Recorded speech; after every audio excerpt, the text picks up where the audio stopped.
नमस्ते, स्वागत करती हूँ आप सभी का अपने YouTube चैनल पर।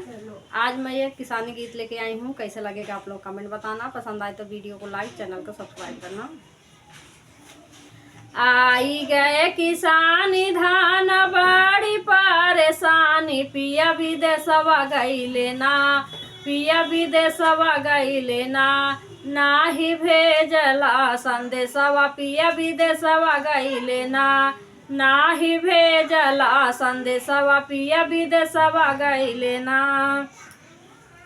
सासु भेजै चिठिया, ननद भेजै पतिया, बारी धनिया भेजैना, बारी धनिया भेजैना, भेजै व्हाट्सएप पे मैसेजवा, बारी धनिया भेजैना, भेजै व्हाट्सएप पे मैसेजवा, बारी धनिया भेजैना।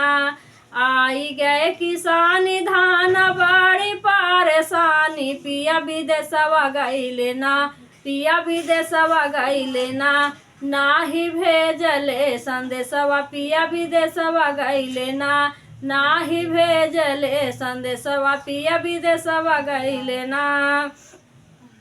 सासु करैं झगड़ा, ननद करैं रगड़ा, बारी धनिया रोइना, बारी धनिया रोइना, कैसे कारी हम कटनिया, बारी धनिया रोइना, कैसे कारी हम कटनिया, बारी धनिया रोइना।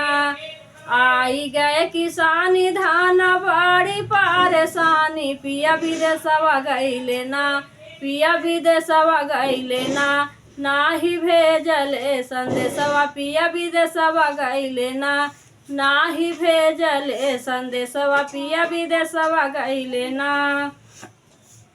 सासु गईली नाई हर, ननद गईली ससुरे, बारी धनिया बेहसैना, बारी धनिया बेहसैना, आए पिया परदेसिया, बारी धनिया बेहसैना, आए पिया परदेसिया, बारी धनिया बेहसैना, कारैं जामी के किसनिया, बारी धनिया बेहसैना, कारैं जामी के किसनिया, बारी धनिया बेहसैना। आई गए किसानी धान बड़ी परेशानी, पिया विदेशवा गईले ना, पिया विदेशवा गईले ना, नाही भेजला संदेशवा, पिया विदेशवा गईले ना, नाही भेजला संदेशवा, पिया विदेशवा गईले ना।